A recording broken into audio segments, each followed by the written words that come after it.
avoid it for the rest of their lives, yet it continues to come back as their fatal flaw in their health, in their relationships, in their businesses, right? And in connection with themselves. And so here's the thing, like, it doesn't have to take courage once you realize that you can delabel it and just look at things from a place of neutrality.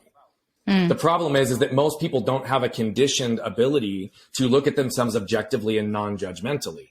And so what starts to happen for most is when they raise their levels of awareness, they just become more aware of all the ways they should be judging themselves, which makes them feel more like garbage. That happened to me in the beginning. Yeah.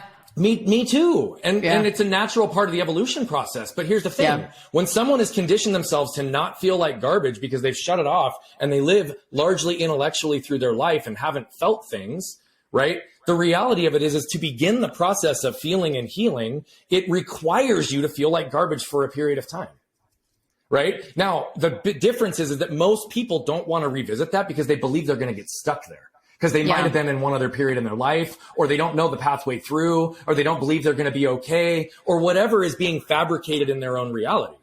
Yeah. But the truth starts to become that the more that you can go inside, the more freedom you actually start to experience. And it's not so scary, because once you realize that neutrally, objectively, and non-judgmentally, we only want you to sit in your garbage long enough for it to point you towards what's important.